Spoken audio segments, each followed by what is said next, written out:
కృష్ణ. భగవద్గీత ప్రవచనానికి విచ్చేసిన భక్తులందరికీ స్వాగతం. ఇక్కడ చాలామంది పెద్దవారు ఉన్నారు, అందరికీ నా నమస్కారాలు. ముందుగా మనము మంగళాచరణ ప్రార్థనలు చేద్దాము. అందరూ శ్రద్ధగా ఇక్కడ స్క్రీన్లో కనబడుతున్న ప్రార్థనల్ని ఉచ్చరించండి.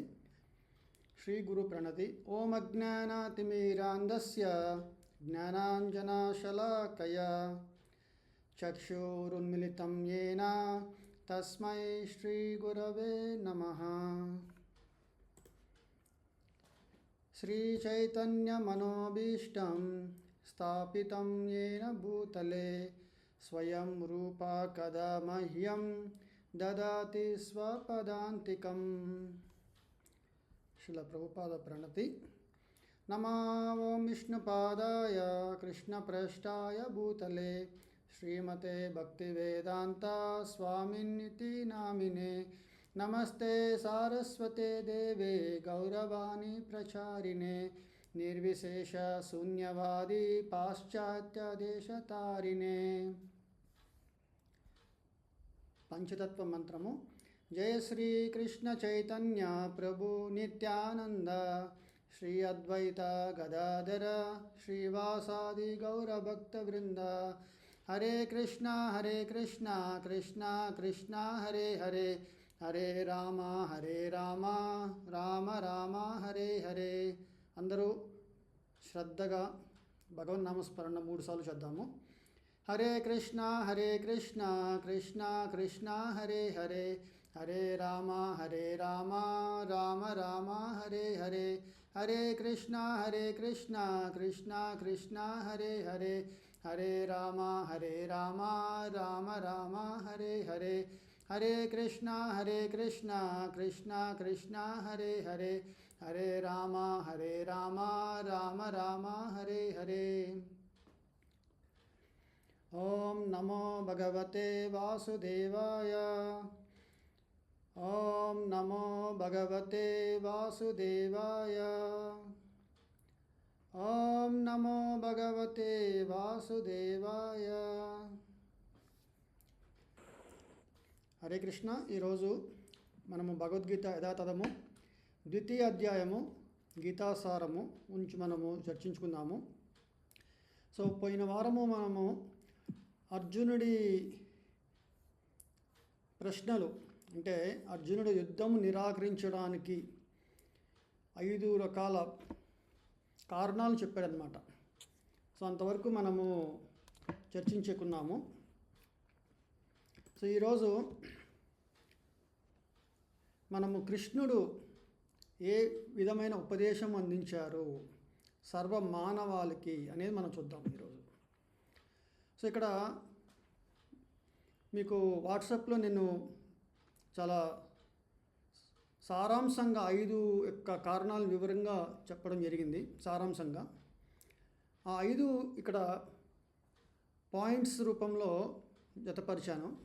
మొదట జాలి. హరే కృష్ణ.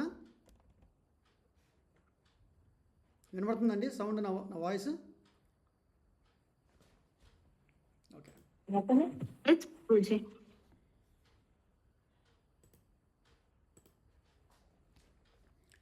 మొదట అర్జునుడు దయార్థ హృదయుడిగా కృష్ణుడిని వేడుకున్నాడు, నేను యుద్ధం చేయలేను కృష్ణ అని.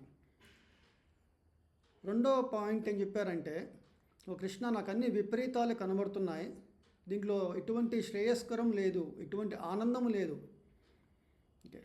మూడవది, నా యొక్క పితామహుడు భీష్మాచార్యుని ద్రోణాచార్యుని చంపడం వల్ల నాకు పాపం అంటును, అలాగే కులధర్మ నాశనం అవ్వును. చివరగా ధర్మ సంకటంలో అర్జునుడు యుద్ధము చేయటమా లేదా విరమించుకోవడమా. వీటి మీద అర్జునుడు 5 కారణాలు చెప్పారనమాట, అంటే యుద్ధం నిరాకరించడానికి. ఇప్పుడు ఈ 5 యొక్క అర్జునుడి యొక్క మోహాజాలంలో ఉండి చెప్పిన ఈ కారణాలకి దేవాది దేవుడు శ్రీకృష్ణ భగవానుడు కృష్ణుడు 5 తత్వాల గురించి భగవద్గీతలో ఉపదేశం చేశారు. మొదటగా ఈశ్వరుడు అంటే పరమాత్ముని గురించి చెప్పారన్నమాట. హరే కృష్ణ.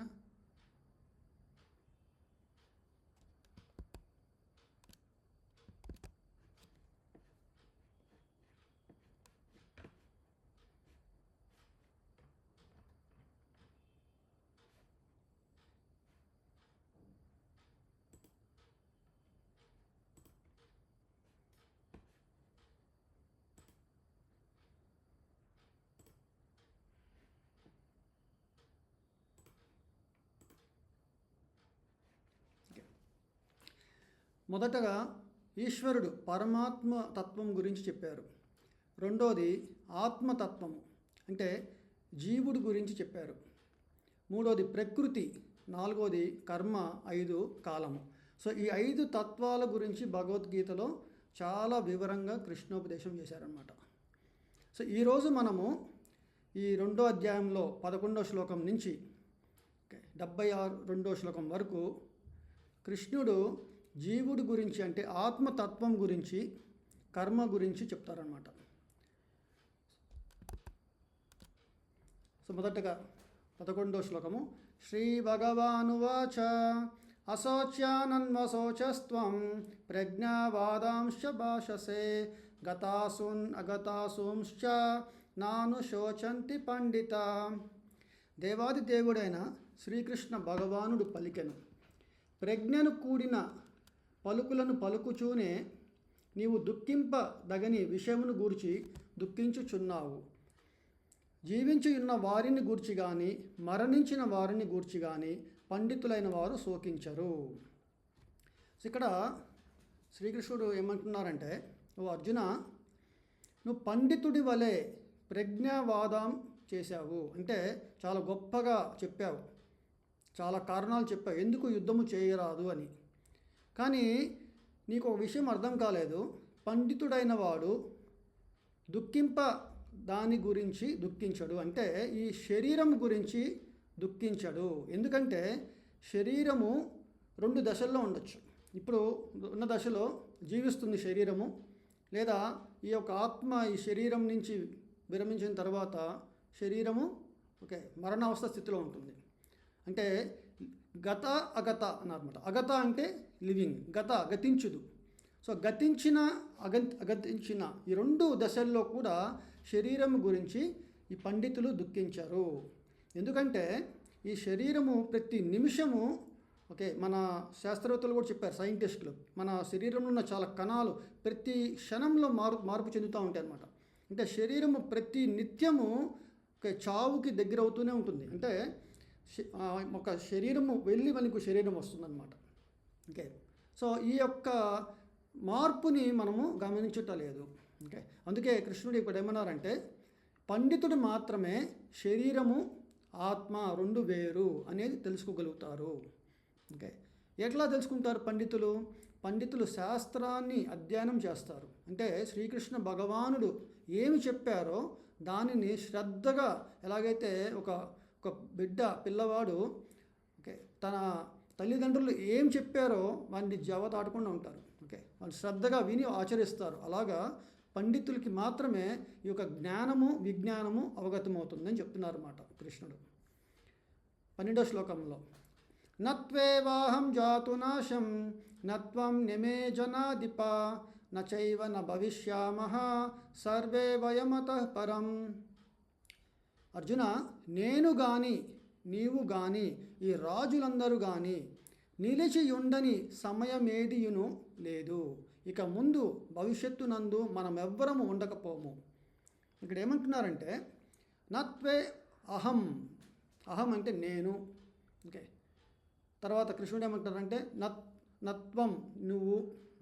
నేమే జనాధిప అంటే ఇక్కడ ఉన్న రాజులందరూ, అంటే సమావేశమైన కురుక్షేత్ర యుద్ధంలో సమావేశమైన నేను కానీ అర్జున నువ్వు కానీ ఇక్కడ ఉన్న రాజులందరూ కానీ ఎప్పటికీ ఉంటారు, అంటే ఉండకపోమని ఒక నెగిటివ్లు చెప్పారన్నమాట.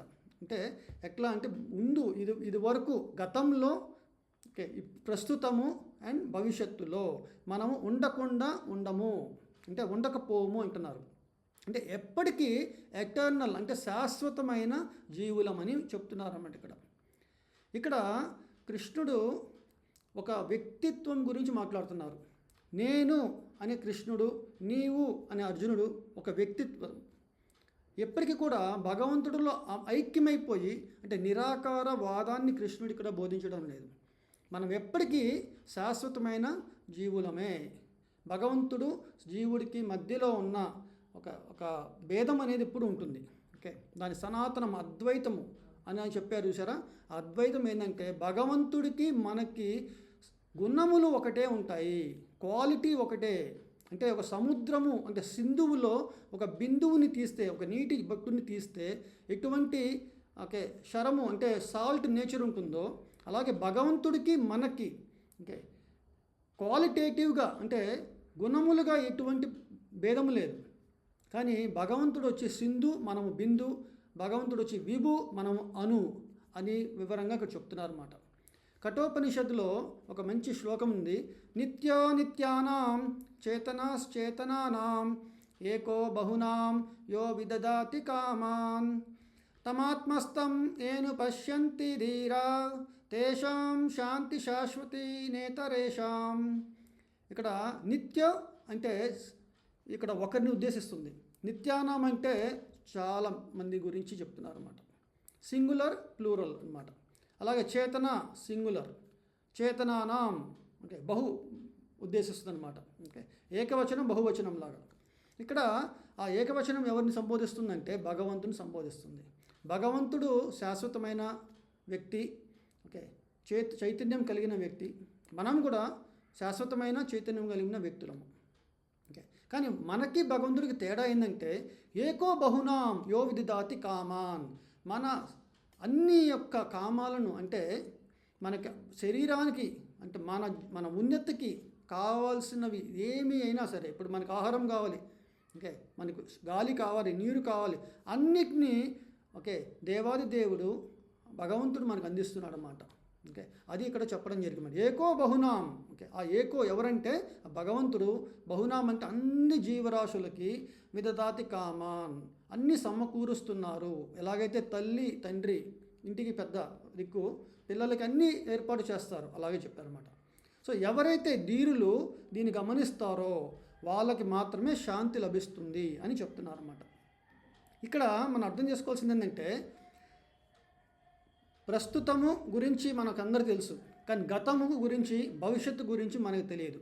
దాన్నే త్రికాల వేది అంటారు, అంటే త్రికాల జ్ఞానులు. ఇక్కడ భగవంతుడు కృష్ణుడు గతం గురించి, ప్రస్తుతం గురించి, భవిష్యత్తు గురించి చెప్తున్నారు. అందుకే ఆయన కంప్లీట్ అథారిటీ అనమాట. ఓకే, దీన్నే పరమ సత్యము అని చెప్తారు అన్నమాట భగవంతుడిని. సో ఇప్పుడు భగవంతుడు ఇంకొక ఉదాహరణ కూడా చెప్తున్నారు ఇక్కడ. దేహినోస్మిన్ యథా దేహే కౌమారం యౌవనం జరా తథా దేహాంతర ప్రాప్తిర్ధీరస్తత్ర నముహ్యతి. సో ఇక్కడ అర్జునుడికి కృష్ణుడు ఏం బోధిస్తున్నారంటే దేహదారి అంటే ఈ శరీరములో ఉన్న ఆత్మ, మనము ఆత్మనము స్వరూపులము, ఈ శరీరం ధరించాము. ఓకే, అందుకే దేహదారి నిరంతరముగా ఈ దేహమునందు బాల్యము నుండి యవ్వనము నుండి వృద్ధాప్యమునకు క్రమముగా పొందుచుండునట్లు ఈ జీవాత్మ కూడా మరణ సమయమున మరొక దేహమును పొందును. అట్టి మార్పుచే ధీరుడెప్పుడును మోహమునొందడు. ఇక్కడ చూడండి, చాలా చాలా వివరంగా చెప్పారు.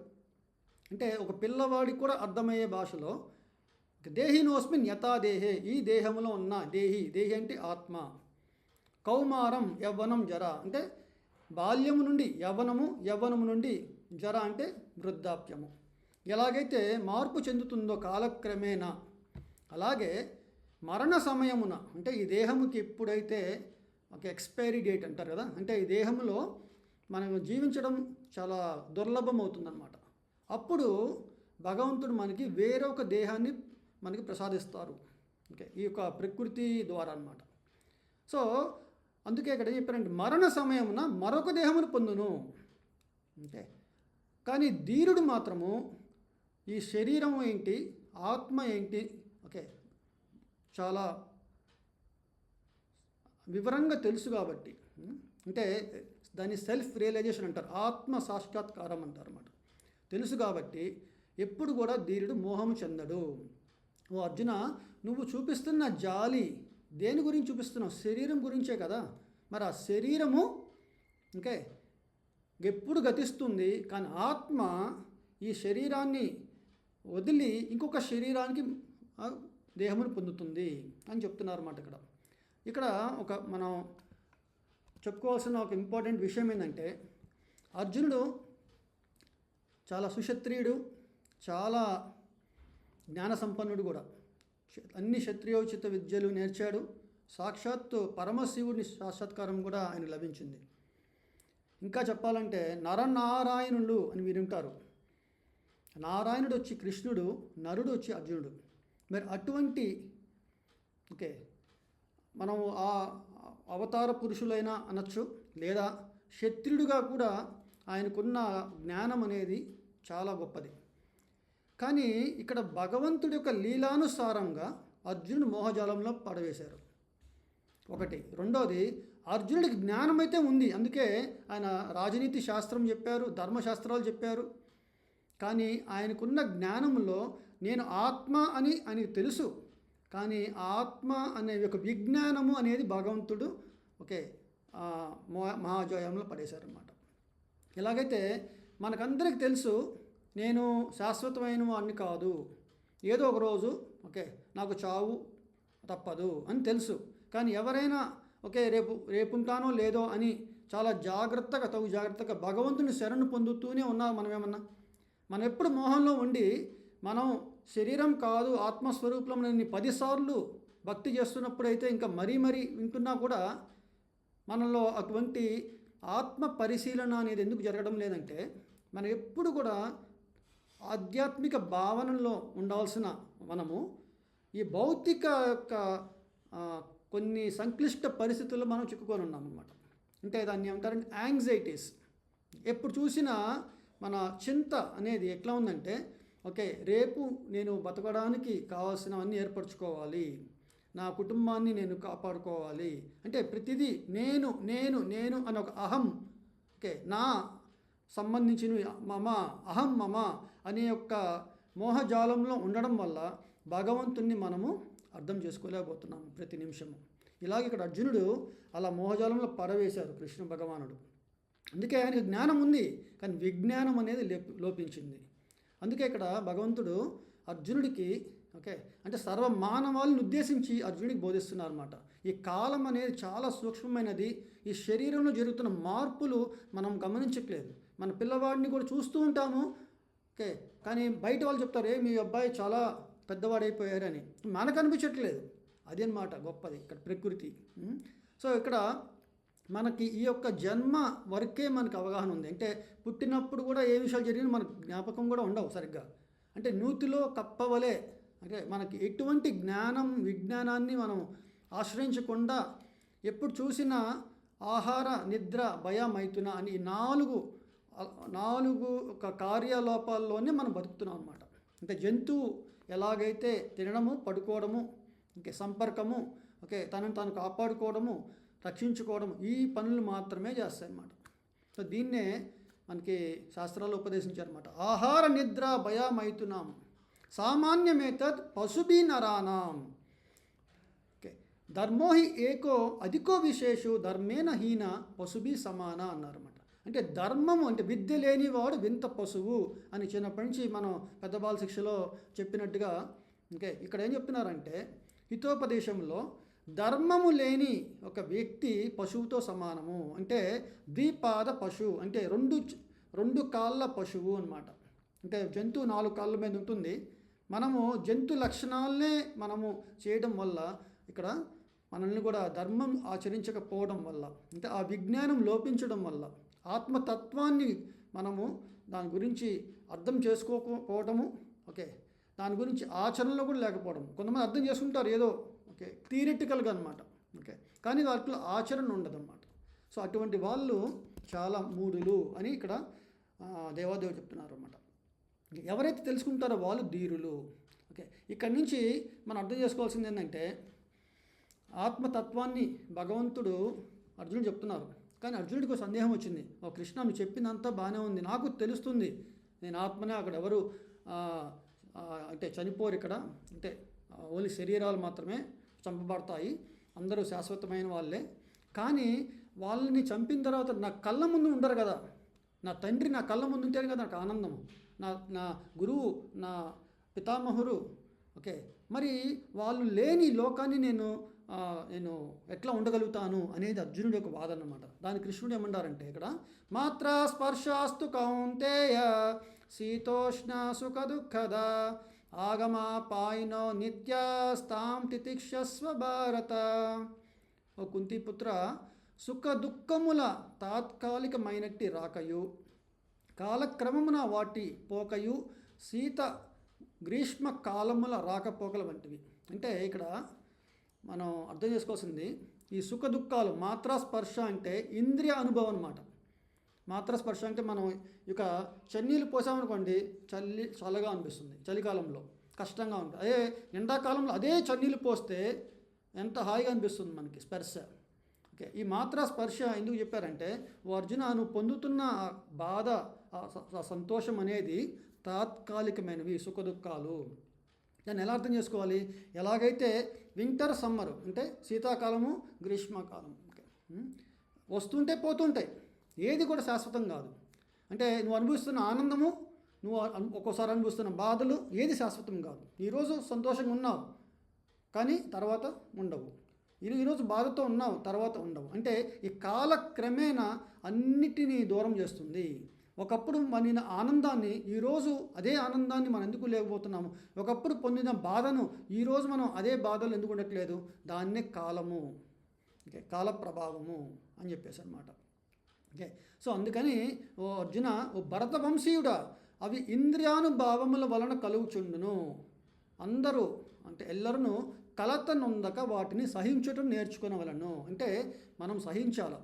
ఇప్పుడు ఈ యొక్క శ్లోకము మనకి ఎట్లా అవగాహన చేసుకోవాలంటే, చాలామంది, నేను మా ఫ్రెండ్స్లో కూడా కొంచెం చూశాను, వాళ్ళ ఫాదర్ కానీ మదర్ కానీ ఓకే చనిపోయిన తర్వాత చాలా వాళ్ళు కష్టంగా అనిపిస్తుంది అన్నమాట లైఫ్. వాళ్ళు లేని లోటుని ప్రతి గుర్తుంచుకుంటూ విషయంలో ఓకే కొంతమంది చాలా డిప్రెషన్కి లోనైపోతుంటారన్నమాట. ఇక్కడ కృష్ణుడు చెప్తున్నారు అర్జునుడికి, ఇక్కడ సహించడము, తితిక్షస్వ అనేది మనం నేర్చుకోవాలి. మన ధర్మాన్ని మనం నిర్వర్తించాలి. ఓకే, ఎవ్వరు శాశ్వతం కాదు అని కృష్ణుడు చెప్తున్నారన్నమాట. చూడండి ఎంత చాలా మంచి ఉదాహరణ చెప్పారు ఇక్కడ. తర్వాత కృష్ణుడు చెప్తున్నారు, అలా ఎవరైతే ఉంటారో ధీరులు వాళ్ళ వాళ్ళ వాళ్ళ గతి ఏంటి? యం హీనా వ్యతయంతే పురుషం పురుషర్షభ సమదుఃఖ సుఖం ధీరం సమృతత్వాయ కల్పతే. పురుష శ్రేష్ఠుడైన అర్జున, సుఖ దుఃఖములచే కలత నొందక, అంటే ఈ ఇందాక చెప్పారు కదా సుఖము దుఃఖము ఉంటుంది, వాటి గురించి ఎటువంటి బాధపడకుండా ఉన్నవారు ఆ రెండింటి యందు ధీరుడై నిలిచివాడు. సమదుఃఖ సుఖం ధీరం అన్నారు. సమదుఃఖ అంటే స్థితిలో ఉండాలన్నమాట. అంటే దుఃఖం వచ్చినా సుఖం వచ్చినా రెండింటిని తను టాలరేట్ చేయాలి. అంటే మనం అనుకుంటాం, అరే బాధ వచ్చినప్పుడే నేను సహించడం నేర్చుకోవాలి అని కొంతమంది అంటారు. అలాగే సుఖం వచ్చినప్పుడు కూడా మనం సహించడం నేర్చుకోవాలి. ఎందుకంటే రెండు ఎక్స్ట్రీమ్స్ అన్నమాట. అంటే మన ఉన్న మనస్సు నిశ్చలంగా ఉండడానికి అత్యమైన ఆనందమైన అతి దుఃఖమైన కూడా మన మనసుని వికలం చేస్తుంది. మనసు వికలమైపోతే మన భగవద్ దర్శనం కలగదన్నమాట. అందుకే భగవంతుడు ఏం చెప్తున్నారంటే, ఈ సుఖమైన దుఃఖమైన రెండు తాత్కాలికమైనవి కాబట్టి ఆ తాత్కాలికమైన వాటి గురించి చింతించడం అనేది మంచిది కాదు. ఓకే, అలా చింతించిన వాడు ఓకే ఇక్కడ ఏం చెప్తున్నారంటే, అటువంటి ధీరుడై నిలిచివాడు నిశ్చయముగా మోక్షమును అరుడగును. ఓకే, ఇది మనం అర్థం చేసుకోవాలి. ఇక్కడ వేదాల్లో చెప్పారు అసంగోహ్యయం పురుష, అంటే అసంగ అంటే ఈ యొక్క పురుష అంటే ఇక్కడ ఆత్మ. ఈ ఆత్మకి ఈ శరీరంతో ఎటువంటి సంబంధం లేదు. ఓకే, ఈ శరీరమును మనం దాల్చిన ఈ జన్మలో ఎటువంటిదంటే, మనం నిద్రపోతున్నప్పుడు స్వప్నంలో కూడా ఒక డ్రీమ్ వస్తుంది. ఆ డ్రీమ్లో మనం ఎక్కడో చోట ఏదో ఒక శరీరంలో ఉన్నట్టుగా, ఎవరితో ఉన్నట్టుగా ఓకే మనకి ఒక కల్పనగా వస్తుంటుందన్నమాట. ఓకే, దాన్ని స్వప్నంలో అంటారు కదా. అట్లాగే మనం పడుకున్నప్పుడు ఒక రకమైన అనుభూతి పొందుతున్నాము. ఓకే, సుమారు మనం 8 గంటలు పడుకుంటాము. ఆ మిగిలిన ఓకే డే టైంలో మనం ఇంకొక శరీరంలో ఇంకొక కార్యకలాపాలు చేస్తుంటాము. మళ్ళీ పడుకోగానే శరీరము మళ్ళీ ఇంకొక శరీరంలో ఇంకొక కార్యకలాపాలు మనం చేస్తున్నమాట. అంటే నైట్ డ్రీమ్ అనుకున్న డే డ్రీమ్ని కూడా నైట్ని చూస్తే అంటే రాత్రి దృష్ట్యా చూస్తే పగలు వచ్చి డ్రీము, పగలు దృష్ట్యా చూస్తే రాత్రి వచ్చి డ్రీము. ఇలాగా ఆచార్యులు మనకి చాలా వివరించారన్నమాట. అందుకే అసతోమ సద్గమయ, తమసోమ జ్యోతిర్గమయ, మృత్యోమ అమృతంగమయ. ఇక్కడ కూడా అదే చెప్పారన్నమాట. స అమృతత్వాయ కల్పతే అని శ్రీకృష్ణ భగవానుడు ఇక్కడ మనము అర్థం చేసుకోవాల్సింది ఏంటంటే, ఓ అర్జున, నువ్వు ఆత్మతత్వాన్ని గురించి సంపూర్ణ అవగాహన కలిగి ఉండాలి. అంటే సెల్ఫ్ రియలైజేషన్ ఉండాలన్నమాట. అలా ఉన్నప్పుడు ఏమవుతుందంటే ధీరుడిగా వ్యవహరిస్తావు. అప్పుడు సుఖాన్ని దుఃఖాన్ని సంయమనంతో నువ్వు పాటిస్తావు, అంటే నీ ధర్మాన్ని. అప్పుడు నీకు మోక్షానికి అర్హుడవుతావు అని చెప్పేసి ఇంతటితో ఆయన కంక్లూషన్ చేశారన్నమాట. కానీ ఇక్కడ కృష్ణుడు అంటున్నారు ఇంకా అర్జునుడికి చాలా వివరంగా చెప్పాలని చెప్పేసి ఇక్కడ కొంచెం చెప్తున్నారన్నమాట.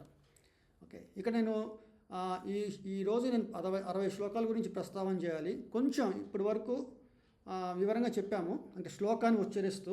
ఇప్పుడు కొంచెం సారాంశంగా కొన్ని చెప్తాను, కొంచెం అందరూ శ్రద్ధతో వినండి. ఇక్కడ ఏమన్నారంటే ఈ భౌతిక దేహము ఆత్మ యొక్క మధ్యలో ఉన్న భేదాన్ని గురించి చెప్తున్నారు. ఈ భౌతిక దేహానికి షడ్ వికారాలు ఉంటాయి, అంటే 6 వికారాలు. అంటే జన్మిస్తుంది, కొంతకాలం నిలుస్తుంది, వృద్ధి చెందుతుంది, ఉత్పన్నం చేస్తుంది, తర్వాత వచ్చి క్షీణిస్తుంది, తర్వాత నశిస్తుంది.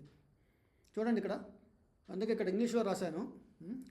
ఇవి 6 రకాల దీన్ని ఏమన్నారంటే భావము, అందుకే భవసాగరము అన్నారు. అంటే ఈ యొక్క చక్రంలో జన్మ మృత్యు జర వ్యాధి చక్రంలో పోతూ ఉంటాం మనం. ఓకే, శ్రీపాద శంకరాచార్యులు కూడా అన్నారు, మనము పుట్టినవారు గిట్టుతారు అని. ఓకే, పునరపి జననం పునరపి మరణం పునరపి జననే జఠరే శయనం.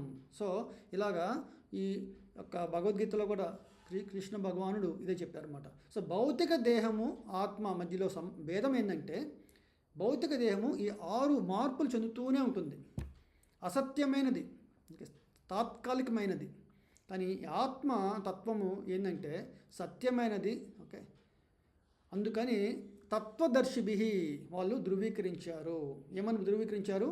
ఈ ఆత్మ నిత్యమైనది, ఈ భౌతిక దేహము ఓకే మార్పు చెందుతూనే ఉంటుంది అని చెప్పారన్నమాట. తర్వాత ఆత్మ గురించి అర్థం చేసుకోవాలి కదా ఇక్కడ ఎక్కువ. దానికి శ్వేతాస్వతర ఉపనిషత్తులో చెప్పిందే కృష్ణుడు ఇక్కడ చెప్తున్నారు. అవినాశితు తద్విద్ది ఏన సర్వమిదం తతం. ఓకే, సర్వమిదం తతం అంటే ఈ శరీరంలో ఒక చిత్కణగా ఉంటుందన్నమాట. అంటే ఒక డైమెన్షన్. ఓకే, ఈ యొక్క ఆత్మ యొక్క డైమెన్షన్ ఎంత అంటే ఒక జుట్టుని కొస్సాన్ని కొంచెం కట్ చేసి, అంటే టిప్ ఆఫ్ ద హెయిర్ని 100 భాగాలు చేసి మళ్ళీ ఇంకొక 100 భాగాలు చేస్తే ఎంతైతే ఉంటుందో పిన్ పాయింట్లకు మనకి ఇంకా మైక్రోస్కోప్లో చూసినా కూడా కనబడదు అనమాట. సో అది చెప్పారన్నమాట. కేశాగ్ర శతభాగస్య శతాంశ సదృశాత్మక జీవ సూక్ష్మ స్వరూపోయం సంఖ్యాతీతో హి చిత్కనః అని చెప్పుకొచ్చారు శ్వేతస్వతర ఉపనిషత్తులో. ఇక్కడ దేవాది దేవుడు కూడా అదే చెప్తున్నారు. ఈ ఆత్మ ఈ హృదయ స్థానంలో ఉంటుంది. అక్కడి నుంచి ఎలాగైతే సూర్యుడు ఈ యొక్క బ్రహ్మాండంలో ఒక చోట ఉంటూ తన యొక్క సూర్యరశ్మిని సన్షైన్ని ఎట్లయితే ప్రసరింపజేస్తున్నారో అలాగే ఆత్మ హృదయస్థానంలో ఉండి ఓకే తన యొక్క చైతన్యం అనే యొక్క తన శక్తిని ఈ దేహమంతా వ్యాపింపజేస్తుంది అని చెప్పి భగవంతుడు చెప్తున్నారు. కానీ ఈ చైతన్యం అనేది 2 రకాలుగా చెప్పాలి. ఈ చైతన్యం అనేది ఆత్మ యొక్క శక్తి, అంటే మన శక్తి. మన ఆత్మ అన్నప్పుడల్లా మనం అర్థం చేసుకోవాల్సింది మనము ఆత్మస్వరూపులము. మన శక్తి ఏంటంటే చైతన్యము. ఈ చైతన్యంని మనం ట్రైనింగ్ చేసుకోవాలి. ఎలా అంటే మనం భగవద్గీత అధ్యయనం చేయడం వల్ల మనం ఎవరము అనే ఉనికి మనకు తెలుస్తుంది. దాన్ని కాన్షియస్నెస్ అంటారు. దాన్నే భగవంతుడిని తెలుసుకున్నప్పుడు మనం తెలుసుకోగలుగుతాము. అంటే ఇప్పుడు అంధకారంలో ఉన్నప్పుడు మనం ఎవరో మనం చూడలేము. ఎప్పుడైతే సూర్యుడు ఉదయిస్తాడో సూర్యుడిని చూస్తాము, మనల్ని మనం చూడగలుగుతాము. అంటే భగవంతుని చూడలేనితో కళ్ళతో మనల్ని మనం చూడలేము. అంటే భగవద్ దర్శనంతో ఆత్మ దర్శనం జరుగుతుంది అని మన ఆచార్యులు చెప్పారన్నమాట. అందుకే ఎవరైతే ఈ యొక్క ధర్మాన్ని ఆచరించరో వాళ్ళు ఎప్పుడు చూసినా ఈ భౌతిక వాంఛలతోనే వాళ్ళ కార్యకలాపాలు చేస్తుంటారు. వాళ్ళ చైతన్యం కూడా ఆ యొక్క విధానంగానే ఉంటుంది.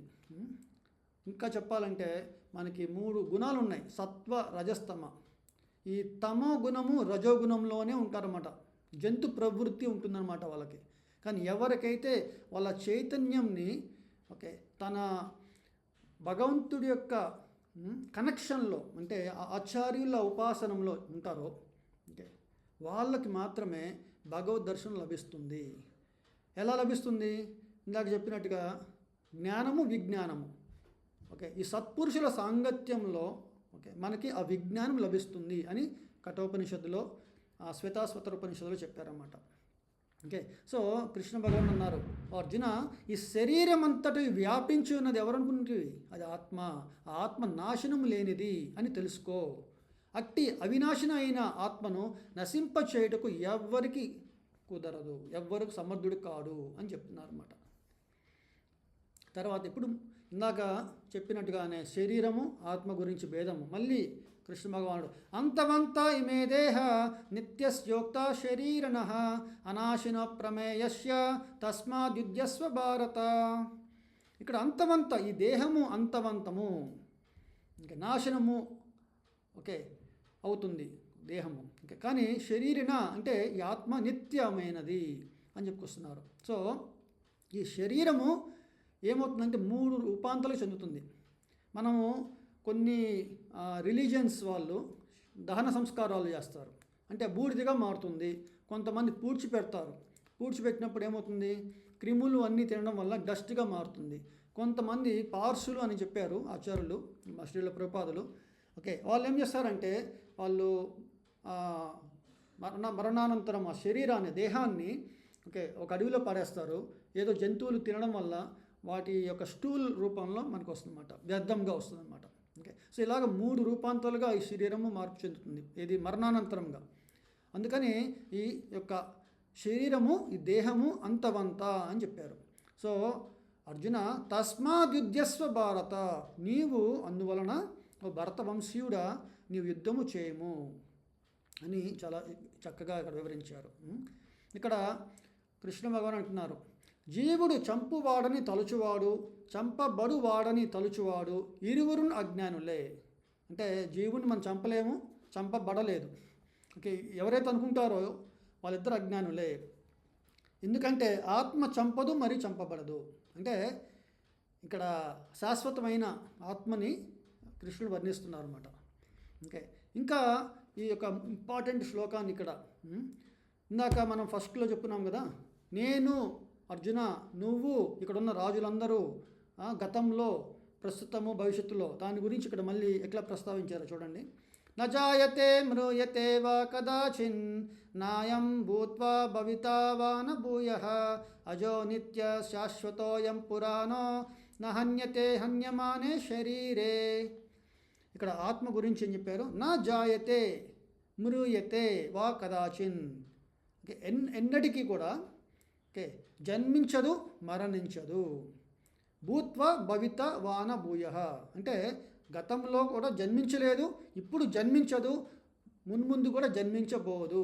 ఎందుకంటే అజహ, ఇది జన్మరహితమైనది, నిత్యమైనది, శాశ్వతమైనది, పురాతనమైనది. చెప్పుకుంటూ చివరికి ఏమన్నారు? ఈ దేహముని సంహరించినను కూడా ఆత్మని సంహరించలేదు, చంపబడలేదు. ఎందుకంటే ఆత్మ సచ్చితానంద స్వరూపము. ఇందాక మనం చెప్పుకున్నాం కదా, భగవంతుడికి మనకి గుణములు ఒకటే. ఆయన విభు ఆత్మ అయితే మనం అణు ఆత్మ, ఆయన పరమాత్మ అయితే మనము ఆత్మస్వరూపము. అలా మనము అర్థం చేసుకోవాలన్నమాట. కానీ అందరం అంటే భగవంతుడు, మనం కూడా శాశ్వతమైన వాళ్ళే, వ్యక్తిత్వం ఉన్న వాళ్ళు. సో ఇక్కడ కృష్ణుడు అంటున్నారు, ఈ ఆత్మ నాశనము లేనిదనియు ఎవరైతే తెలుసుకుంటారో వాళ్ళు ఎలా చంపగలుగుతారు, ఎలా చంపించగలుగుతారు? అరే ఇక్కడ కృష్ణుడు ఏంటి చంపడం గురించి ఎక్కువ ప్రస్తావిస్తున్నారు అంటే చంపడం ఎటువంటి దుర్మార్గం పని కాదా అనే ఒక సంశయం ఏర్పడచ్చు. దీని గురించి మనం అర్థం చేసుకోవాల్సింది ఒక్క ముక్కలో మను సంహితలో మానవ ధర్మం చెప్పారన్నమాట. అక్కడ రాజు శిక్షాస్మృతి అనేది ఆచరిస్తారు. ఓకే, ఒక్కొక్క తప్పును గురించి ఒక్కొక్క రకమైన శిక్షలు అమలుపరుస్తారు అన్నమాట. ఎందుకు అలా చేస్తారు అంటే వాళ్ళ ధర్మం అనేది వాళ్ళు ఆచరిస్తున్నారు. అంటే వాళ్ళ ధర్మాన్ని అట్లాగే క్షత్రియ ధర్మం ఏంటంటే షత్ అంటే మనకి ఎవరికైనా హాని తలపెట్టేది. ఓకే, షత్ త్రాయతే, త్రాయతే అంటే కాపాడువారు.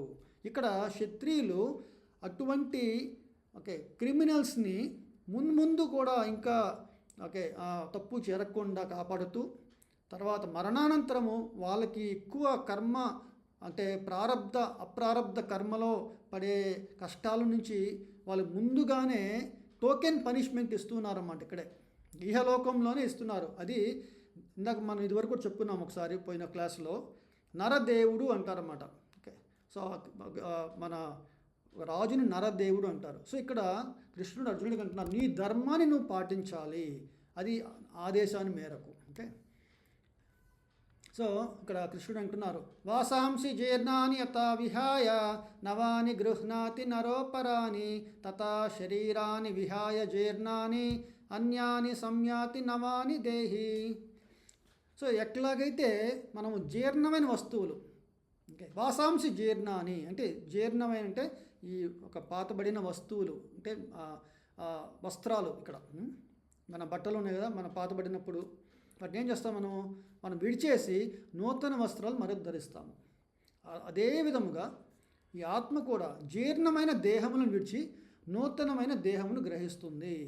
చూడండి, కృష్ణుడు కూడా మనకి పిల్లవాడిని కూడా అంటే మన భాగవతంలో కౌమారం ఆచరేత్ ప్రజ్ఞ అన్నారు.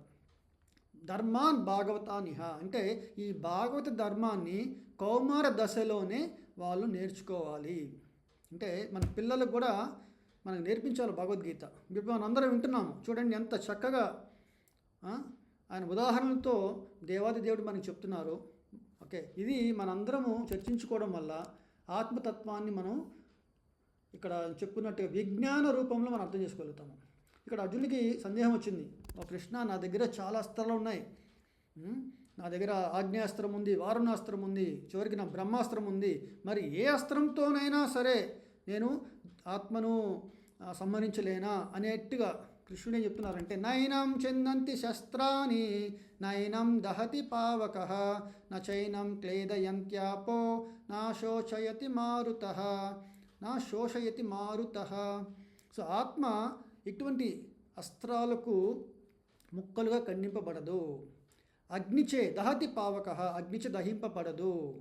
నచైనం క్లేదయంత్యాపో నీటిచే అంటే నీ దగ్గర వరుణాస్త్రం ఉంది, నీటితో కూడా తడపబడదు. వాయుస్త్రం ఉంది, వాయువుచే ఎండింపబడదు. అంటే నీ అస్త్రాలు కూడా ఇటువంటివి కూడా ఓకే ఈ ఆత్మని ఓకే ఏమి చేయలేవు ఓకే అని చెప్తూ భగవంతుడు ఇంకా చెప్తున్నారు, ఈ జీవాత్మ ఛేదించుటకు వీలు లేనిది, నీటిలో కరిగించుటకు వీలు లేనిది, దహించుటకు కానీ ఎండించుటకు కానీ సత్యము కానిది. ఈ ఆత్మ నిత్యము సర్వవ్యాపకము మార్పురహితము అచలము సనాతనము అయి ఉన్నది అని చెప్పారన్నమాట. అంటే మీరు రూపాల్లో చాలా చక్కగా చెప్పారు. మీరు ఒక గమనిస్తే ఈ యొక్క భూమండలంలో మొత్తం చెప్పాలి బ్రహ్మాండంలో ఎక్కడైనా చూడండి జీవులు ఉంటాయి. మన ఇంట్లో ఏదో మూల చిన్న ఒక హోల్ కనబడుతుంది, ఆ హోల్లో నుంచి కొన్ని వేల జీవరాశులు ఉంటాయి అన్నమాట. అంటే చీమలు కానీ చాలా.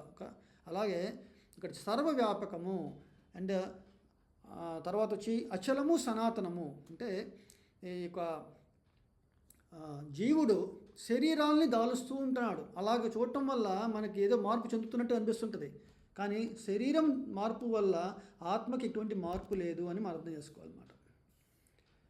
ఈ ఆత్మ అవ్యక్తము అచింత్యము మార్పు రహితమని చెప్పబడినది. ఈ విషయమును తెలుసుకుని పిమ్మట దేహమును గూర్చి నీవు చింతింపరాదు. అంటే ఇవన్నీ అర్థం చేసుకుంటే మనకు వచ్చే అవగాహన ఏమవుతుంది, మనము ఈ యొక్క ధర్మాన్ని ఆచరించడంలో ఎటువంటి చింత ఉండరాదు. ఓకే, స్వధర్మము అంటే క్షత్రియ ధర్మము, అక్కడ వచ్చి స్వజనులు అంటే తన బంధుమిత్రులు. సో అక్కడే తనకి ధర్మ సంకటం ఏర్పడింది. సో అందుకే అర్జునుడికి ఇక్కడ విజ్ఞానాన్ని బోధిస్తూ ఉన్నారన్నమాట కృష్ణ భగవానుడు. ఓకే, ఇక్కడ జాతస్య హి ధ్రువ మృత్యు ధ్రువం జన్మ మృతస్య చ తస్మాదపరిహర్యార్థే నత్వం శోచితుమర్హసి. పుట్టిన వానికి మరణము తప్పదు, మరియు మరణము పిదప జన్మము తప్పదు. అందుచే పరిహరించుటకు వీలు లేని నీ విద్యుక్త ధర్మ నిర్వహణము నందు నీవు దుఃఖించరాదు. ఇక్కడ చూడండి, చాలా ఇంకా వివరంగా చెప్పడానికి, పుట్టిన వారికి మరణం తప్పదు, మరణించిన పిదప మళ్ళీ జన్మము తప్పదు. ఓకే, అందుకే శంకరాచార్యుల వారు పునరపి జననం పునరపి మరణం పునరపి జనని జఠరే శయనం ఇహ సంసారే బహుదుస్తారే కృపాయ పారే పాహి మురారే అని చెప్పారన్నమాట. అంటే మనం పాహిమాం రక్షమాం అని భగవంతుడి శరణగతి పొందితే ఈ యొక్క భవబంధాలు, ఈ యొక్క మన జన్మ మృత్యు జర చక్రం నుంచి మనము బయటపడగలుగుతాం అన్నమాట. సో తర్వాత ఈ యొక్క చాలా వివరంగా అర్థం చేసుకోవాల్సింది, ఆత్మ ఎటువంటిదంటే ఆశ్చర్యవత్ పశ్యతి, ఆశ్చర్యవత్ వదతి, ఆశ్చర్యవత్ శృణోతి. అంటే కొంతమంది ఆశ్చర్యంగా చూస్తారు, ఓ అవునా అని తెలుసుకునే వాళ్ళు. ఓకే, కొంతమంది దాని గురించి వర్ణిస్తారు, కొంతమంది వాటి గురించి వింటారు. అయినా కూడా ఎంత మనము అర్థం చేసుకోవాలని ప్రయత్నం చేసినా కూడా దాని గురించి ఎటువంటి విజ్ఞానం పొందనమాట. అందుకే చెప్పారు, ఇంకొందరు వినిన పిమ్మటను దానిని గూర్చి ఏమాత్రం గ్రహించలేరు అని చెప్పారన్నమాట. సో ఇక్కడ కృష్ణుడు కంక్లూజన్ చేస్తున్నారు అన్నమాట. దేహి నిత్యం అవధ్యోయం దేహే సర్వస్య భారత తస్మాత్ సర్వాణి భూతాని నత్వం శోచితుమర్హసి. అర్హసి అంటే కృష్ణుడిని అడిగారు కదా అర్జునుడు, శిష్యస్తేహం సారిమాం త్వాం ప్రపన్నం. ఓకే, ఓ కృష్ణ నేను ఇప్పుడు నీ శిష్యుడను. ఓకే, ధర్మ సమ్మూఢ చేత అని చెప్పారు. అంటే నేను ధర్మం గురించి కొంచెం సంకటంలో ఉన్నాను. అంటే శ్రేయ నాకేది శ్రేయస్కరమో చెప్పుము అన్నారు కదా. సో దాని గురించి ఇక్కడ కృష్ణుడు చెప్తున్నారు, ఓ భర్తవంశీయుడా, దేహమునందు నివసించు దేహి ఎన్నడూను చంపబడదు, కావున ఏ జీవిని గురించి నువ్వు దుఃఖించని అవసరం లేదు. అంటే నీ ధర్మాన్ని ఆచరించు అని చెప్పేసి కృష్ణుడు కంక్లూషన్ చేశారన్నమాట. సో ఇప్పటి వరకు మనం భగవంతుడు ఆత్మతత్వం గురించి బోధించారన్నమాట. ఓకే, మన ధర్మాన్ని ఆచరిస్తున్నాం. ఓకే, ఇప్పుడు ధర్మానికి అర్జునుడు సన్నద్ధుడయ్యాడు. ఓకే, మరి కృష్ణుడు ఇంకా అర్జునుడికి వివరణ చెప్పాలి. ఎందుకంటే అర్జునుడు చాలా కారణాలు చెప్పారు కదా. ఒకటి జాలి, దాని గురించి అవసరం లేదు. నువ్వు చూపించే భూతదయ ఈ యొక్క శరీరానికి చూపిస్తున్నావు తప్పు. శరీరము ఇప్పటికీ అశాశ్వతము. నువ్వు ఈరోజు కాపాడగలిగినా కూడా రేపు భీష్మ ద్రోణులు అందరూ కూడా నశిస్తారు అని చెప్పారన్నమాట. తర్వాత ఏం చెప్పారు, నాకు ఎటువంటి ఆనందం లేదు అని చెప్పారు అర్జునుడు. సో దానికి కృష్ణుడు అంటారు, ధర్మము ఆచరించడం వల్ల ఎప్పటికీ సౌఖ్యమే అని దేవాది దేవుడు ఇక్కడి నుంచి ఒక 8 శ్లోకాలు చెప్తున్నారు అన్నమాట. అంటే క్షత్రియుల యొక్క స్వధర్మము ఏంటంటే యుద్ధం చేయటం. అందుకే ఇక్కడ ఏమన్నారంటే ధర్మాది యుద్ధే శ్రేయ అన్యత్ క్షత్రియస్య న విద్యతే. క్షత్రియునిగా నీ స్వధర్మమును అనుసరించి ధర్మానుగుణమైన యుద్ధము చేటు కంటేను మేలనేది మరొకటి లేదని నువ్వు గ్రహించవలను అర్జున. అందుచే నీవి విషయమున సంశయించిన అవసరం లేదు అని చెప్పేసి ఇక్కడ అర్జునుడికి ఏం చెప్తున్నారంటే, అర్జున కర్మ అనేది నువ్వు చేయాలి. అంటే నీ క్షత్రియుడిగా మనం చెప్తారు కదా, లా అండ్ ఆర్డర్ చేయాలన్నమాట. బ్రాహ్మణులు యజ్ఞయాగాదులు చేస్తారు. యజ్ఞయాగాదుల్లో కొన్నిసార్లు బలి ఇస్తారు. అంటే మనకి అశ్వమేధ యజ్ఞం అన్నారు, అశ్వాన్ని హార్స్ని యజ్ఞంలో వాళ్ళు చేస్తారు. అక్కడ చంపినట్టే, కానీ నిజంగా చంపినట్టు కాదు. అక్కడ ఎవరినైతే అంటే అశ్వాన్ని అక్కడ యజ్ఞంలో వేస్తారో ఆ యొక్క జంతువుకి పునర్జన్మ అంటే మంచి యొక్క ఉత్తమ జన్మ లభిస్తుందన్నమాట. ఎందుకంటే వాళ్ళు చేసిన యజ్ఞయాగాదుల ఫలితం అన్నమాట అది. అలాగే క్షత్రియులు కూడా ఇక్కడ లా అండ్ ఆర్డర్ చేస్తారు, చంపుతారు. కానీ చంపడం వలన చంపిన వారికి క్షత్రియుడిగా ధర్మం నిర్వర్తించిన ఓకే రాజుకి ఇద్దరికి మంచి జరుగుతుంది. అదే ధర్మం అన్నమాట. సో అందుకని అర్జునుడు అన్నారు, ఓ కృష్ణ, నేను ఈ క్షత్రియ ధర్మం చేయడం వల్ల నాకు విపరీతాలు కనబడుతున్నాయి అన్న దానికి కృష్ణుడు అంటున్నారు, లేదు, ఇది ధర్మము. ఏంటంటే సకామ కర్మము, నిష్కామ కర్మము, 2 రకాల కర్మలు ఉన్నాయి. నువ్వు సకామ కర్మం చేస్తే ఈ భౌతికమైన ప్రయోజనాలు పొందుతావు. తర్వాత చెప్తారు, మళ్ళీ ఏం చెప్తారు, నిష్కామ కర్మం గురించి చెప్తారు.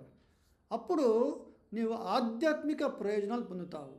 సో ఇప్పుడు ప్రస్తుతానికి సకామ కర్మ గురించి చెప్తున్నారు. అంటే నువ్వు క్షత్రియ ధర్మము అనుసరిస్తే, అంటే యుద్ధము ధర్మయుద్ధం కదా, ఓకే, అప్పుడు నీకు భౌతికమైన ప్రయోజనాలు ఉంటాయి. దానివల్ల నువ్వు ఎప్పుడు సౌఖ్యంగా ఉంటావు అని చెప్పేసి కృష్ణుడు చెప్తున్నారు.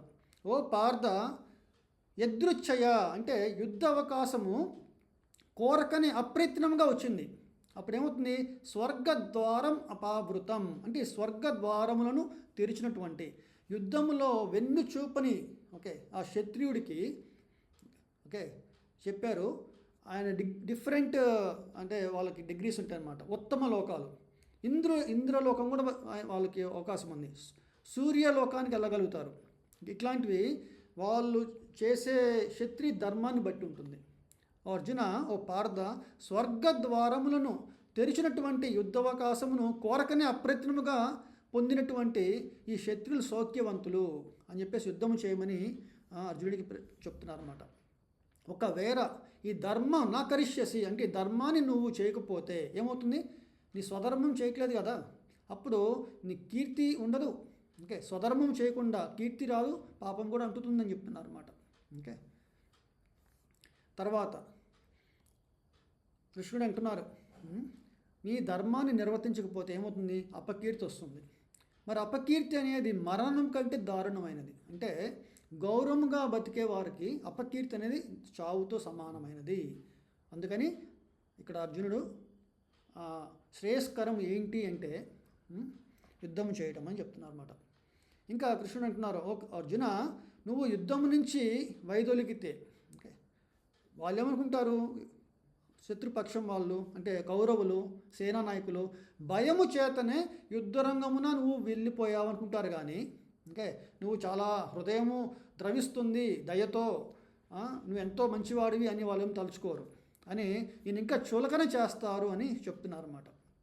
ఓకే, ఇటువంటి నీ శత్రువులు నీ సామర్థ్యమును నిందిస్తుంటారు, అంతకంటే నీకు దుఃఖమైనది ఏముంటుంది అని చెప్పేసి ఇక్కడ అవాచ్య వాదాంశ బహూన్ అంటే అవాచ్య అంటే నీ యొక్క సామర్థ్యం నిందిస్తున్న ఆ శత్రువులు మాటలు ఎంత ఈటెల్లాగా నీ యొక్క హృదయాన్ని పొడుస్తూ ఉంటాయి కదా, మరి ఎంత దుఃఖమైనది ఎట్లా తట్టుకోగలుగుతావు. సో అందుకని యుద్ధాయ కృతనిశ్చయ ఏంటంటే చావో రేవో అన్నట్టుగా ఇక్కడ యుద్ధరంగంలో నువ్వు చెప్పబడితే స్వర్గంను పొందుతావు, ఒకవేళ యుద్ధంని జయిస్తే రాజ్యలక్ష్మి వస్తుంది. సో అందువల్ల రెండిటి ఉద్దేశంగా కూడా నీకు అన్ని సౌఖ్యమే, అన్ని శ్రేయస్కరమే. అందుకని అర్జున యుద్ధాయ కృతనిశ్చయ, కృతనిశ్చయుడవి యుద్ధము చేయము అని చెప్పేసి ఇక్కడ కృష్ణుడు చెప్పారన్నమాట. సో ఇంతటితో మనకి చెప్పాక కృష్ణుడు సకామ కర్మ వల్ల ఓకే తాత్కాలికమైన ప్రయోజనాలు అంటే ఈ యొక్క ఇహలోకంలో మనకి ప్రయోజనాలు ఉన్నాయి. అంటే ఆనందము సౌఖ్యము ఉంది. ఎటువంటి సౌఖ్యము, మనము స్వర్గ ఆరోహణ చేయొచ్చు, అంటే స్వర్గపత్యం ఉంటుంది. కానీ మనం ఆత్మస్వరూపులం కదా, మరి శాశ్వతమైన ప్రయోజనాలు ఓకే అవి పొందాలంటే ఏం చేయాలి, దానికి అర్జునుడు ఆల్రెడీ చెప్పారు, పాపం అంటుంది కదా ఓ కృష్ణ అని. అంటే ఇహలోకంలో కూడా పాపము లేకుండానే నువ్వు కార్యకలాపాలు చేయొచ్చు. ఎలాగ అని చెప్పారంటే, ఇప్పుడు ఒక సోల్జర్ ఉన్నారు, ఒక యుద్ధ సైనికుడు. ఆ యుద్ధ సైనికుడు గవర్నమెంట్ ఆర్డర్ మేరకు శత్రు సంహారం చేస్తే, అంటే వేరే కంట్రీస్ వాళ్ళని సంహారం చేస్తే ఏమవుతుంది, వాళ్ళకి పరమవీర చక్ర అని ఒక అవార్డులు ఇస్తారు. అదే తన స్వలాభానికి ఎవరినైనా తను చంపారనుకోండి, తను తీసి జైల్లో పెడతారు. అంటే ఇక్కడ చూడండి, పనిష్మెంట్ అనేది స్వలాభం కోసము. ఎప్పుడైతే ఆదేశం మేరకు చేస్తే అప్పుడు అది క్రిమినల్ యాక్టివిటీ కింద రాదనమాట. ఉం? సో ఇక్కడ నిష్కామ అంటే కామ అంటే మన మన ఆత్మ ఇంద్రియ సంతృప్తి కోసము. ఓకే, అలా అర్థం చేసుకోవాలి. నిష్కామ అంటే మన ఇంద్రియ తృప్తి కాకుండా, ఓకే, భగవంతుడి ఆదేశం మేరకు చేసే ఒక ధర్మాన్ని నిర్వర్తించే దాన్ని నిష్కామ కర్మము అన్నారు. సో ఇక్కడ భగవంతుడు ఆ నిష్కామ కర్మాన్ని బోధిస్తున్నారు క్లుప్తంగా ఈ శ్లోకంలో. సుఖ దుఃఖే సమే కృత్వ లాభో జయ జయో తతో యుద్ధాయ యుజ్యస్వ నైనం పాపమవాప్స్యసి. ఈ సుఖ దుఃఖములను కానీ లాభ నష్టములను కానీ జయాపజయములను కానీ లెక్కించక యుద్ధము కొరకే నీవు యుద్ధము చేయము, అట్లు చేయుటచే నీకెప్పుడును పాపము కలుగదు.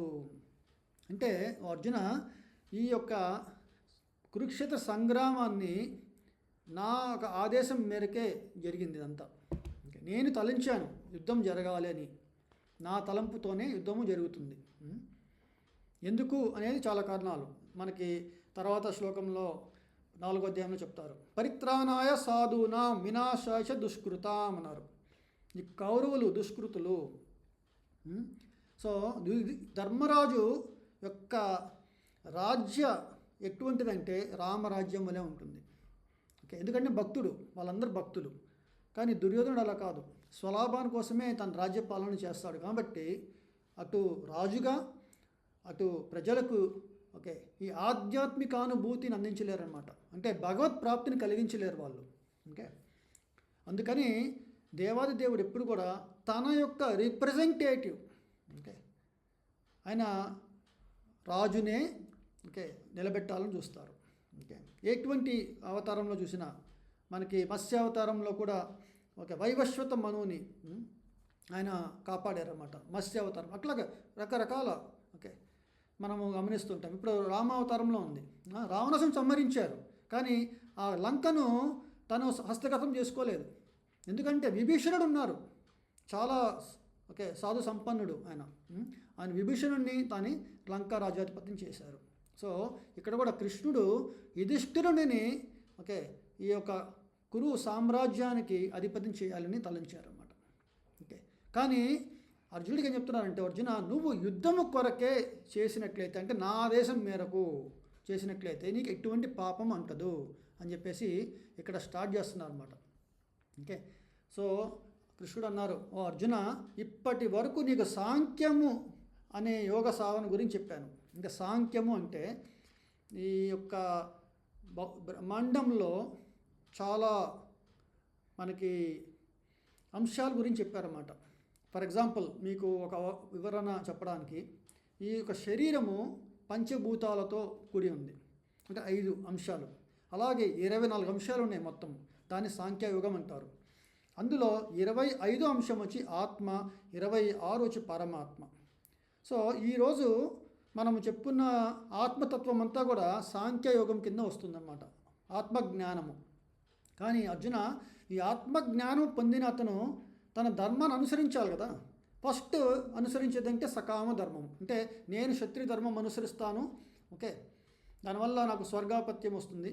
ఓకే, అంతకు మించి ఎవరైనా తను పొందాలనుకుంటే, అంటే నేను ఇంకా ప్రయోజనం పొందాలనుకుంటున్నా, అంటే ఉన్నతమైన నా యొక్క జీవిత లక్ష్యం పొందాలనుకుంటే అర్జునుడికి ఏం చెప్తున్నారంటే ఇక్కడ ఫలాపేక్ష లేనటువంటి కర్మాన్ని చేయమని చెప్తున్నారు అన్నమాట. అలా చేయడం వల్ల ఏమవుతుందంటే ఈ కర్మ బంధం నుండి విముక్తుడు అవుతావు. ఓ పృథుకుమారా, నీవు అట్టి జ్ఞానమును అనుసరించి వర్తించినచో, చివరిలో చెప్పారు చూసారా, కర్మ బంధం నుండి విముక్తుడవుతావు. ఎప్పుడైతే మనం కర్మ బంధం నుండి విముక్తుడవుతామో ఏమవుతుంది, ఆ వైకుంఠ ప్రాప్తి కలుగుతుంది అన్నమాట. ఓకే, అది ఇక్కడి నుంచి మనకి 39వ శ్లోకం నుంచి 53వ శ్లోకం వరకు వివరిస్తున్నారు అన్నమాట. నేను కొన్ని శ్లోకాలు చెప్తాను, ఒక 10 నిమిషాలు ఎక్స్ట్రాగా ఈరోజు ఇక్కడ. ఓకే, ఈ చాప్టర్ చాలా పెద్ద చాప్టరు, అండ్ మనం కొన్ని శ్లోకాలని మనం చెప్పకపోతే మనం దీని గురించి పూర్తి అవగాహన రాదు ఇక్కడ. సో మీకు ఆత్మతత్వం చెప్పాము, ఓకే, మనం వివరించుకున్నాము. తర్వాత వచ్చి సకామ కర్మ గురించి చెప్పాము, క్షత్రియ ధర్మం గురించి. ఇప్పుడు నీ ఎటువంటి వాడైనా పర్లేదు, అంటే నువ్వు బ్రాహ్మణుడివైనా, క్షత్రుడివైనా, వైశ్యుడివైనా, శూద్రుడివైనా, నువ్వు నిష్కామ కర్మను అనుసరిస్తే ఈ కర్మబంధం నుండి ఎలా విముక్తి పొందగలవు అనేది శ్రీకృష్ణ భగవానుడు ఇక్కడ వివరిస్తున్నారు అనమాట. ఇది మనకి చాలా ఆచరణ యోగ్యమైనది అనమాట ఈ యొక్క జ్ఞానము. చూడండి, ఇక్కడ కృష్ణ భగవాన్ చెప్తున్నారు, నేహాభిక్రమ నాశోస్తి ప్రత్యవాయో న విద్యతే స్వల్పమప్యస్య ధర్మస్య త్రాయతే మహతో భయాత్. ఈ యొక్క బుద్ధి యోగము, ఓకే, ఈ యొక్క బుద్ధి యోగము అంటే ఎంత మహత్తరమైనదంటే, ఓకే, ఇక్కడ చెప్తున్నారు, నీకు పైన పాయింట్స్ పెట్టాను. మనం చిన్న పురోగతి చేసినా కూడా అది మన అకౌంట్ అనేది పర్మనెంట్ సేవింగ్స్ అకౌంట్ అనమాట. ఎప్పటికీ ఎక్స్పైరీ ఉండదు, ఓకే, ఎప్పటికీ తరగని ఆస్తి, ఎప్పటికీ శాశ్వతమైనది. అదే మన భౌతికమైన కార్యకలాపాల్లో చూడండి, మనం 99% వచ్చినా కూడా ఒక్కొక్కసారి అంటే మనకి ఫెయిల్ అయినట్టు లెక్క. ఓకే, 100% వచ్చిందనుకోండి, ఓకే, మన అదృష్టం బాగుండి, అది కూడా అశాశ్వతమైనది, తాత్కాలికమైనది. సో అది భౌతిక కార్యకలాపాలు అన్నమాట. అంటే భౌతిక కర్మలు ఎటువంటివి అంటే వాటిలో ఫెయిల్ అవ్వచ్చు, అంటే ఇంకోటి సక్సెస్ అయినా కూడా అశాశ్వతమైన ఉండొచ్చు. కానీ ఈ యొక్క నిష్కామ కర్మము అంటే ఈ యొక్క బుద్ధి యోగము అన్నారు. బుద్ధి అంటే మన బుద్ధి భగవంతుడి మీద మనం ప్రసరణ చేయగలిగితే, ఓకే, ఫోకస్ చేయగలిగితే అప్పుడు మనం ఏం చేస్తాము, భగవత్ ప్రీతి కోసమే చేసే కర్మలను మనకి ఇక్కడ ఫలాపేక్ష లేని కర్మలు అంటే నిష్కామ కర్మలు అని చెప్పారన్నమాట. మీరు వివరంగా అర్థం చేసుకోవాలి. భగవత్ ప్రీతి కోసం చేసే కర్మలు ఎటువంటివంటే పర్మనెంట్ సేవింగ్స్ అకౌంట్ కింద అనమాట, శాశ్వతమైనవి, ఎక్స్పైరీ ఉండదు, తరగనిది, ఓకే అని చెప్తున్నారు భగవంతుడు.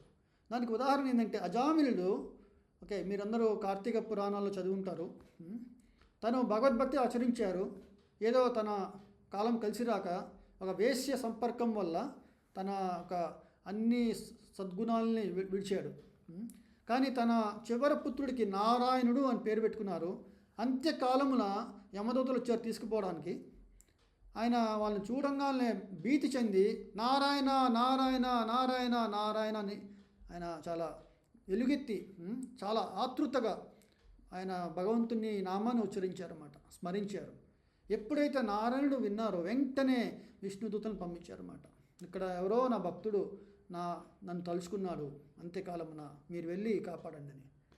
సో ఎట్లాగైతే అజామిలుడికి చేసిన భగవద్భక్తి చివరి దశలో ఆయన ఆ టైంలో ఇంకా భక్తి చేయలేదు ఆయన, కానీ ఆయనకి పర్మనెంట్ సేవింగ్స్ అకౌంట్ లాగా భగవంతుడు గుర్తుపెట్టుకొని మరి ఆయనకి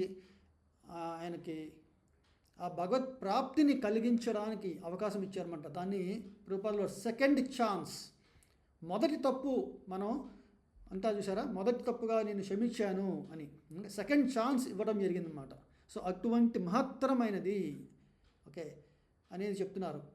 మనం కానీ ఈ యొక్క నిష్కామ కర్మ చేయకపోతే ఏమవుతుంది, కర్మబంధంలో చిక్కుకుంటాము. ఇందా చెప్పారు కదా, ఈ కర్మబంధం నుండి విముక్తులు కాలేము, ఓకే కదా.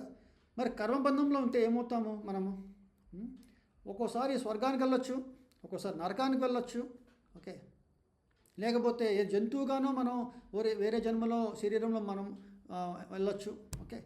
మరి ఒక జంతువుగా వెళ్ళామనుకోండి, 84 లక్షల జీవరాశులు ఉన్నాయి ఈ యొక్క బ్రహ్మాండంలో.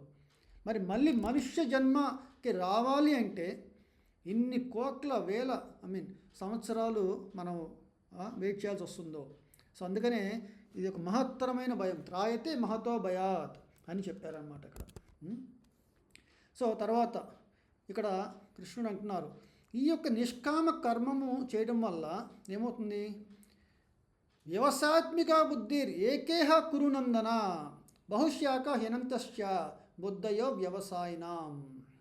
ఓకే, అంటే ఆ బుద్ధి ఎటువంటిదంటే వ్యవసాయాత్మికంగా ఉంటుంది, అంటే సుస్థిరమైనది, ఏకేహ కురునందన ఒకే లక్ష్యమును కలిగి ఉంటుంది.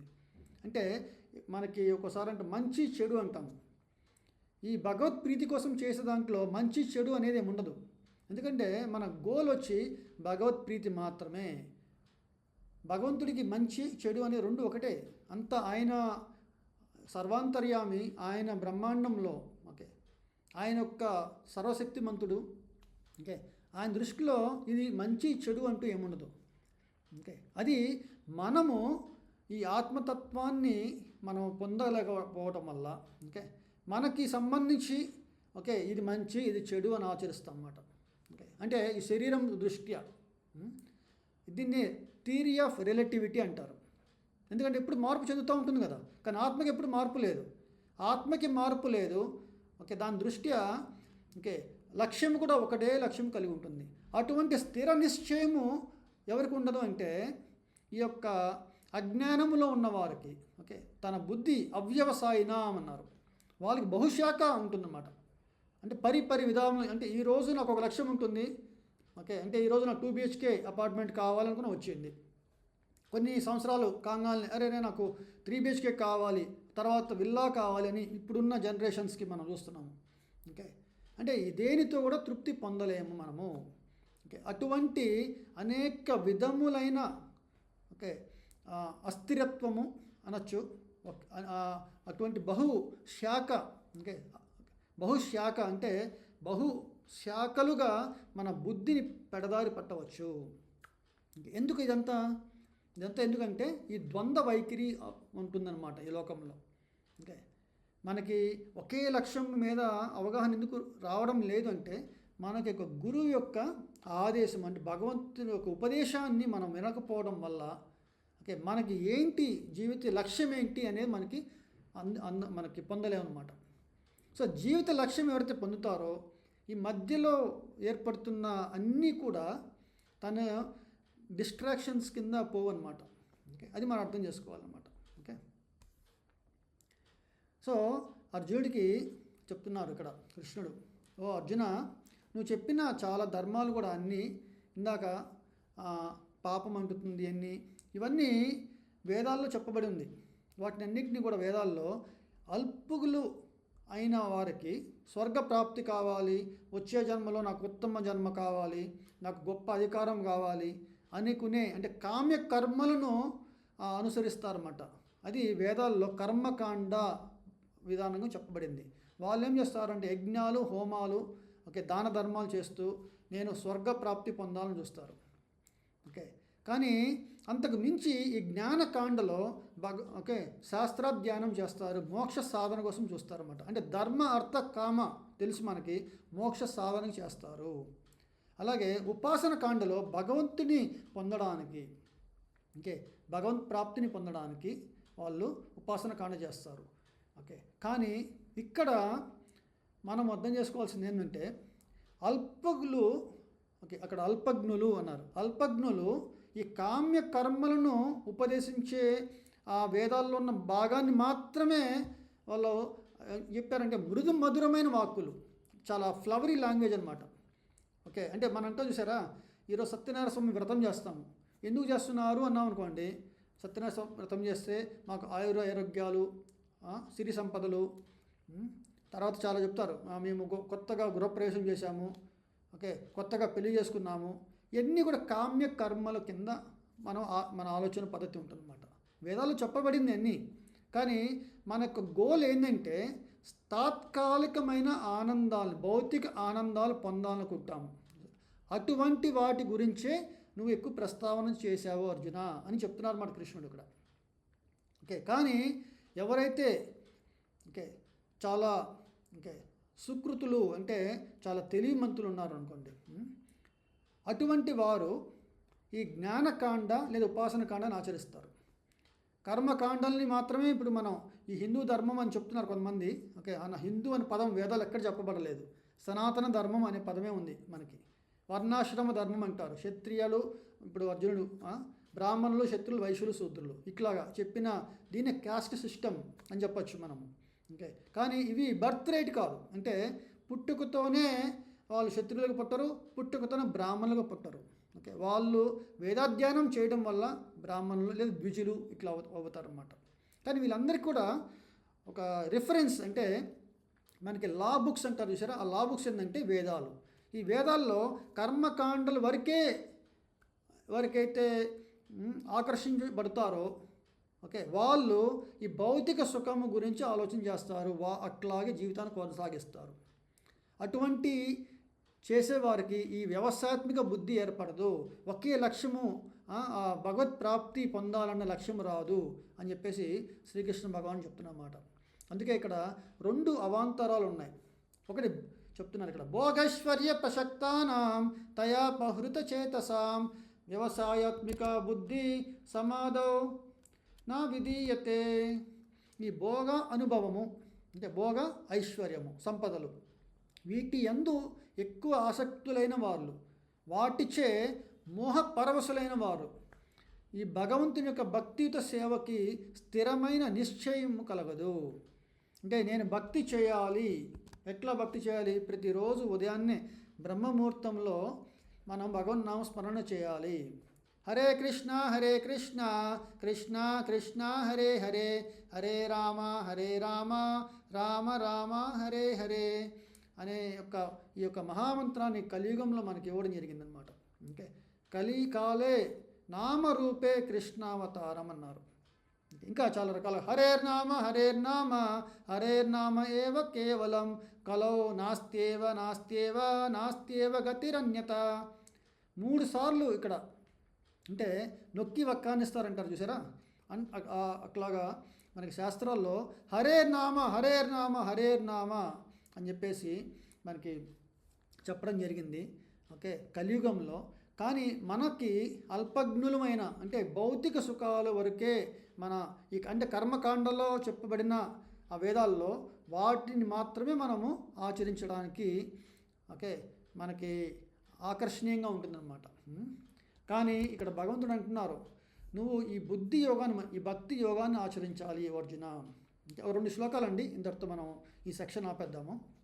ఓకే, ఓ అర్జున, నిర్ద్వంద్వ నిత్య సత్వస్థో నిర్యోగ క్షేమ ఆత్మవాన్ అని 2వ లైన్లో చెప్పారు.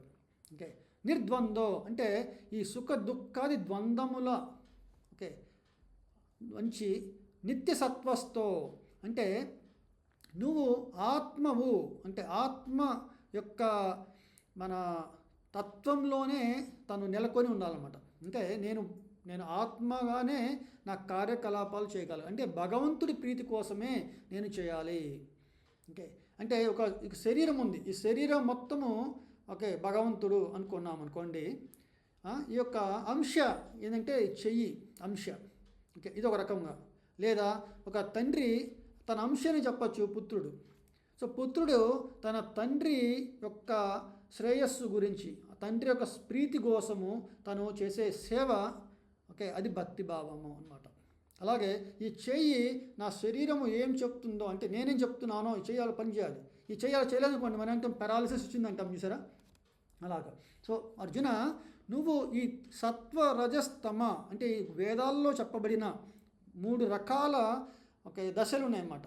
ఓకే, సాత్వికమైన ఆనందాలు పొందొచ్చు, రాజసికమైన తామసికమైన ఆనందాలు పొందొచ్చు. వేదాలన్నిటి గురించి చెప్పబడింది. ఓకే, అన్నిటి గురించి ఒక నిర్దిష్ట ఇవ్వడానికి అంత మానవాళికి వేదాలు చెప్పబడింది అన్నమాట. అంటే లా అండ్ ఆర్డర్ అన్ని వర్గాల వారికి సంబంధించినవి అని అర్థం చేసుకోవాలి. ఓకే, సో అర్జున, నువ్వు ఈ యొక్క త్రిగుణములకు అతీతుడు కావాలి. ఓకే, నువ్వు శక్తుడు అనుకుంటూ స్వధర్మము చేస్తూ సకామ కర్మం చేయొచ్చు, లేదా నువ్వు ఆత్మనిష్ఠుడివై లాస్ట్లో చెప్తున్నారు ఇక్కడ. ఓకే, నిర్యోగక్షేమ ఆత్మవాన్ అంటే ఆత్మనిష్ఠుడివై ఏం చేయొచ్చు, నిష్కామ కర్మలని అనుభవించవచ్చు, అంటే నిష్కామ కర్మని అనుసరించవచ్చు అని చెప్తున్నారు అన్నమాట ఇక్కడ.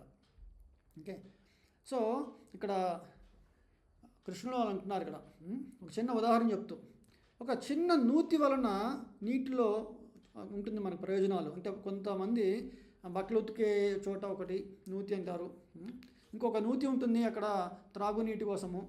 కానీ ఒక పెద్ద జలాశయం ఉందనుకోండి, మనకి ఇంకా కృష్ణానది, గోదావరి, కావేరి ఇట్లాంటి నదులు ఉన్న చోట అన్ని ప్రయోజనాలు మనం పొందొచ్చు.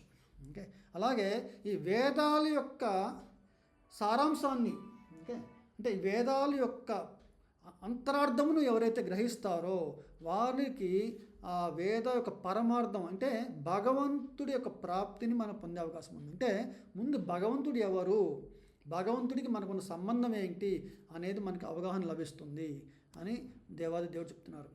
ఓకే, ఇది అందరికీ తెలిసిన శ్లోకము, చాలా ఫేమస్ శ్లోకము. చాలామంది దీన్ని తప్పుగా కూడా ఆలోచిస్తారు. ఓకే, ఇక్కడ దేవాది దేవుడు ఏం చెప్తున్నారు? కర్మణ్యేవాధికారస్తే మా ఫలేషు కదాచన మా కర్మఫల హేతుర్భోర్ మాతే సంగోస్త్వ కర్మని. ఓ అర్జున, నీ విద్యుక్త ధర్మమును నిర్వర్తించుట యందు నీకు అధికారము కలదు, కానీ కర్మ ఫలమునందు కాదు. అంటే మనం చేసిన కర్మ ఓకే నిష్కామంగా ఉండాలంటే ఏదో వదిలేయాలని కాదు అక్కడ, నాకెందుకులే అని కాదు అక్కడ, లేకపోతే ఎవరికో దానదత్తం చేయమని కాదు, భగవత్ అర్పితంగా ఓకే కృష్ణార్పణమస్తు అన్నారు కదా, అలాగ మనము కర్మఫలాన్ని ఓకే ఈ యొక్క దేహం ఇచ్చిందే భగవంతుడు.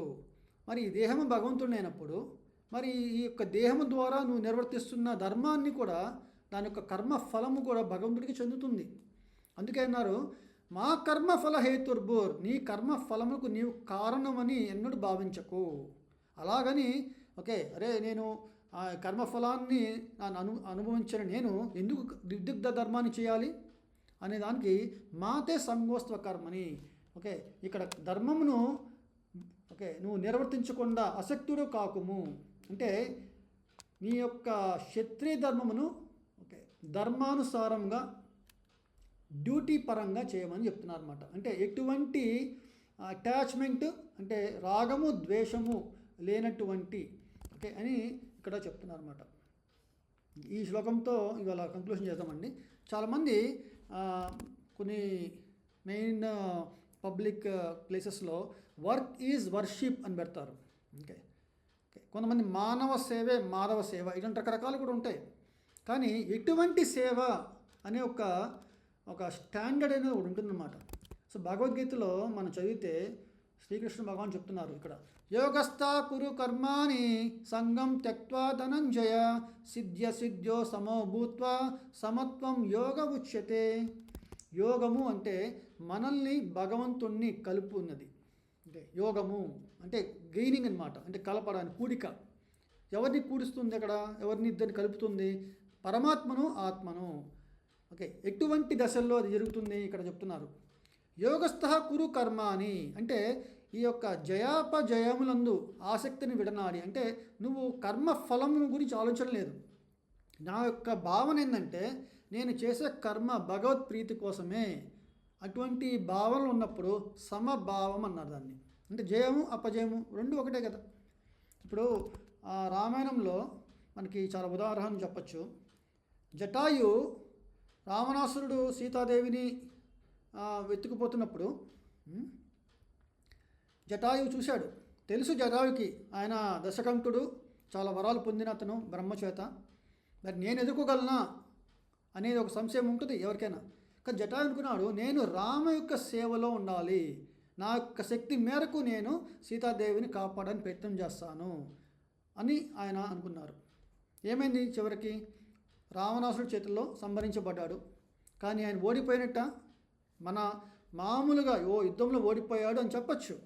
కానీ శ్రీరాములు వారు జటాయుని హక్కును చేర్చుకొని అంత్యకాలముల తన యొక్క అంత్యకర్మలన్నీ కూడా ఓకే అంతిమ కర్మలు అంటారు చూసారా. సో ఎట్లాగంటే పుత్రుడు తన తండ్రికి దహన సంస్కారాలు ఎలా చేస్తారో, అంతిమ సంస్కారాలు చేస్తారో అలాగా శ్రీరాములు వారు స్వయంగా, అంటే భగవత్ ప్రీతి గురించి మనం ఆలోచించినప్పుడు ఇక్కడ సాక్షాత్తు శ్రీరామచంద్రుడే ఓకే ఆయన యొక్క దర్శన భాగ్యములు ఇస్తున్నారు. ఓకే దేవాది దేవుడు. అటువంటి పరిస్థితి ఒక భక్తుడికి మాత్రమే లభిస్తుంది. ఎందుకంటే భక్తుడు జయం అపజయం గురించి ఎటువంటి ఆలోచన ఉండదు, భగవద్ప్రీతి గురించే ఆలోచిస్తాడు. అందుకని ఇక్కడ అర్జునుడు యొక్క జెండాపై కపిరాజు అంటే ఎట్లయితే హనుమంతుల వారు ఓకే తను ప్రతి కార్యంలో శ్రీరామచంద్ర ప్రభు ఆయన యొక్క సంతోషం గురించే తన ఆలోచన అనమాట. ఓకే అటువంటి ఒక నిష్కామ కర్మని, ఫలాపేక్ష లేని కర్మని నువ్వు అనుసరించు అని చెప్పేసి కృష్ణుడు ఇక్కడ బోధిస్తున్నారు అన్నమాట. ఓకే హరే కృష్ణ. నేను 15 నిమిషాలు మ్యాక్సిమం ఉంటాను. సో ఈ యొక్క చాప్టర్ చాలా వివరంగా చెప్పుకోవాల్సింది, ఎందుకంటే గీతా సారం అనేటువంటిది. నేను వచ్చే చాప్టర్ నుంచి కొంచెం ఓకే ఒక్కొక్క చాప్టర్ ఒక్కొక్క రోజుకి అంటే ఒక్కొక్క వారంకి మనము కంప్లీట్ చేద్దాము. ఈ చాప్టర్ మేబీ ఇంకొక వారం ఓకే మనం చూద్దాము. అందరికీ వివరంగా అర్థమవుతుంది అనుకుంటున్నాను. ఓకే ఈ యొక్క గీతాసారంని మనం అర్థం చేసుకున్నామంటే ఒకటే ఒక మార్పు చెందాలి మనలో. ఏంటంటే ప్రతిరోజు భగవన్నామస్మరణ అంటే హరే కృష్ణ కృష్ణ కృష్ణ హరే హరే హరే రామ రామ రామ హరే హరే అనేది మనం కానీ చేయగలిగితే అప్పుడు మనలో చాలా మార్పు చెందుతాం అన్నమాట. ఓకే భగవత్ ప్రేమ ఏర్పడుతుంది. దానివల్ల ఆటోమేటిక్గా ఓకే సకామ కర్మలు అంటే మన సకామ కర్మలు కూడా చేయము, వికర్మలే చేస్తాం మనం. అంటే వికర్మలు అంటే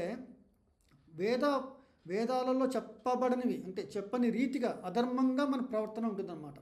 ధర్మ ప్రవర్తన అనేది సకామ కర్మము.